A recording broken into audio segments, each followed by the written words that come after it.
So my name is Quinn. I'm a strength and conditioning coach and rehab coach based in Derry here in Ireland. I've actually been through 2 ACL surgeries on my right knee and left knee. I've got a patella graft on both of them. So I've got a pretty good idea of what you're going to go through in your rehab over the next while. But also, like I say, a rehab coach. So I've worked probably now with well over 100 ACL patients, and I'm working with probably about that number right now as we speak. I'm also an S&C coach, so I've worked with high-level teams, sports, individual athletes at the pro level to get them back as good as they can be. So I've got lots of experience, and hopefully that'll be able to help you out now and give you a wee bit of guidance over this next stage. In this video, and what I wanted to do is I wanted to give you a bit of a guide. So now that you've heard your ACL, there's not a lot of information out there that tells you what to do in the next couple of days, next couple of weeks, and even gives you a general overview of what's going to happen. So that's what this video is all about today. So it's going to... Okay, so let's say you've just done your ACL, or you're suspected that you've done it. So you've probably hurt yourself in the game. So the first thing you want to do is you want to get to a physio or even into the hospital, where you can try and get an MRI on your knee.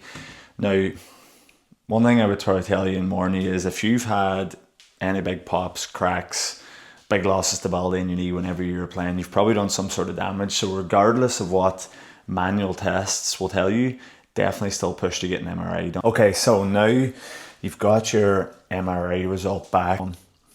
Next thing you got to do now, you got to get a consultation booked with a surgeon. So the way typically this will work is your physio might have somebody that they always refer to, or else you might have a preference. So you'll get referred to a consultant.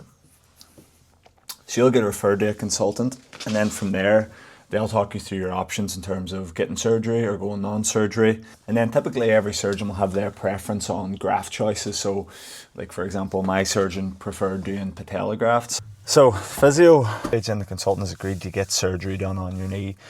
So this begins probably the most frustrating phase of your whole rehab. It's this in-between phase where you're just waiting for the surgery. And typically this can be like a month or a couple of months, which can get really, really frustrating. But so you have two main goals at this stage. If you've lost any range of motion, so what we mean by that is if you can't fully straighten your leg or bend your heel up towards your ass, you've got to try and restore that. So that's kind of one of the biggest things. And sometimes if you don't fully restore that, the surgeons might be a wee bit picky about actually operating on you. So you want to get that back. Second thing you want to do is you want to try and maximize the amount of muscle in your leg, because no matter how hard you try or how good your rehab is, you will lose muscle in that leg. So the more you have going into it, the more chance you have of retaining it. But then also what you'll find is your speed of getting back on your feet again, getting the strength back, is a lot better because you have a much better base there. So that's your big focus now in this period going into your surgery. Okay, so the next part of this is your surgery. So trying to get ready and prepped for that. So the first piece of advice I give you is you want to try and get your team and your setup ready for surgery and coming out of surgery. So what I mean by that is, if you haven't already sorted out, you want to try and get a physio in place, or else you might want to work with someone like me that's going to guide you through the rehab process, maybe online or in person as well. So you want to get something like that set up so that you have clarity when you come out of surgery for what you're going to be doing in your rehab in the next couple of days, and even what the next couple of months is going to look like. The other thing that you want to make sure you have in place is, have you got something that you can use to manage swelling, so game-ready devices. Then also you might want to look at things that help activate the quad, so complex, powered up machines. You can rent all these things, you don't have to buy them, or else you might find there's people in your club who've been through this and actually have these things ready and they're using it, so you could maybe try and get that off them too. The other wee things I would just suggest you think about doing just to really maximise your recovery is, what you want to think about is just nutrition. So bring some food in with you for post-surgery. So bring protein shakes in, carbohydrate drinks, because you're going to be fasted for a long period of time up to that there. So you want to have something in place so that you can get good fuel back in you and start that recovery process. Sounds a wee bit stupid and a wee bit overkill, but all the wee 1% add up. So that's something to think about as well. So have your food ready for the hospital or for the next couple of days as well. All right, so you've come out of your surgery now. Next part is kind of the initial few days afterwards and the rehab process for the next few days. Really your most important and the only thing you want to think about probably for the next week to month is trying to get, number one, the swelling down in your knee. So when we talk about range of motion, we're meaning being able to fully straighten your knee and then being able to fully bring your heel back up towards your hips if you were sitting down on the ground. So big contributor to being able to have that range of motion is the swelling going down, and also just having your knee feeling better, being able to activate the quads better is all going to happen if that swelling is down and the range of movement is better. And that's where you'll hear like physios, or you might see stuff online of people talking about a quiet knee, and that's basically what they're looking for, the knee not to be too sore, agitated, swelling to be down, and it be able to move really freely. If you can get that sorted in your first kind of 2 to 4 weeks post-op surgery, your whole rehab process after this here is going to feel so much better for you. So another tip I would give you in the post-op phase, and this is something I see a lot, very little is talked about with regards to nutrition. And sometimes what tends to happen is people will go into this phase where they're not training as much, they're kind of resting more, obviously because of the surgery, so they tend to eat less, or maybe they don't want to put on weight, so they tend to eat less, and which in theory it makes a bit of sense. The problem is that it just contributes to you losing more muscle in that leg. So what you really want to think about in this post-op phase is like you have to retain as much muscle as possible. So getting adequate protein and getting adequate calories in general is going to be a massive thing in that, and it's going to be a massive part of you being able to actually build muscle back into the leg again. So be really conscious and really focus on your nutrition as much as your rehab, especially in that first kind of 48 weeks post-op. So then the last thing we're going to talk about is the rehab. Now, this is a very long process to try and summarize in a couple of clips here, but I just want to give you a rough overview so you have an idea in your head. So the way we would usually categorize this is that you would have your early stage rehab, your mid stage, and your late stage. Real simple way to think about this is early stages, you're just trying to rebuild a bit of muscle, get a bit of movement back, and try and just get the leg functional again. The mid stage of your rehab is really where you're thinking about starting to get back into jumping, maybe getting back into running, and kind of feeling like you're kind of training normally again.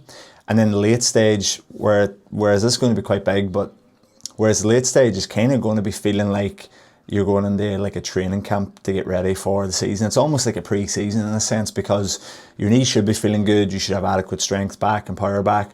And now what you're trying to do is maximize all those things, so when you go back to play, you're going to be feeling really good.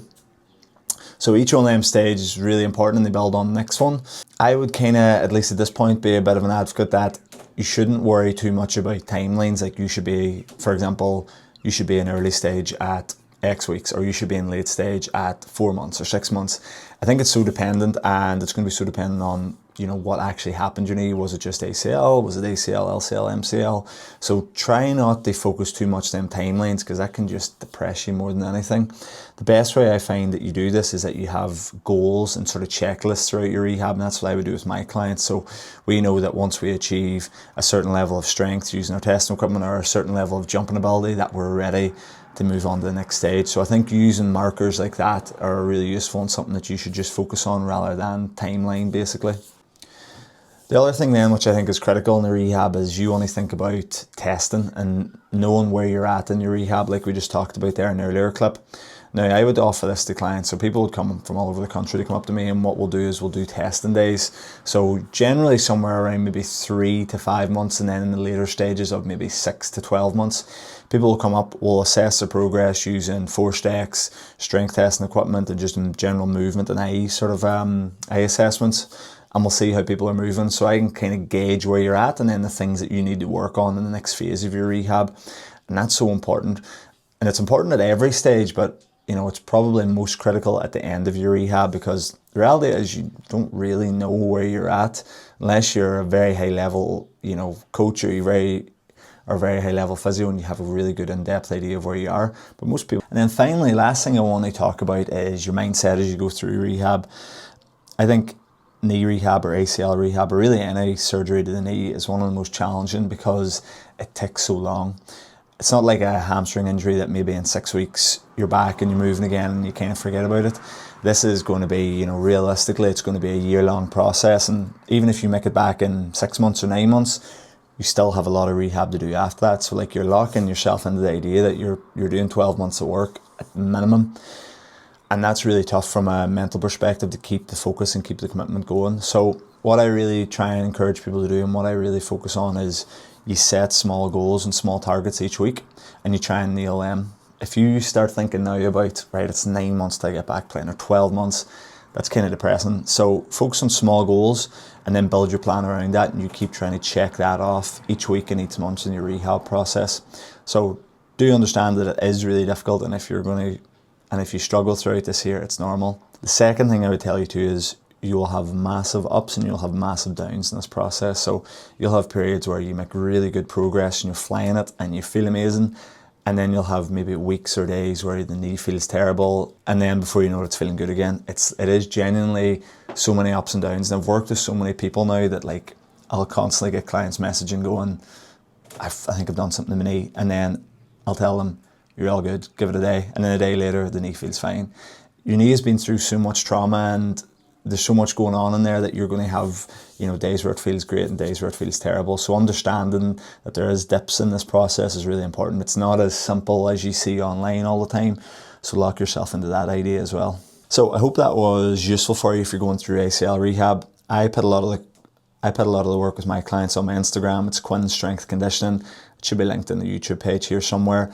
I work with clients here in Derry, I work with clients online as well all over the world. But even if you don't want to work with me, it'll give you some ideas of what you can do and maybe some ideas for pitch sessions, for rehab, for testing.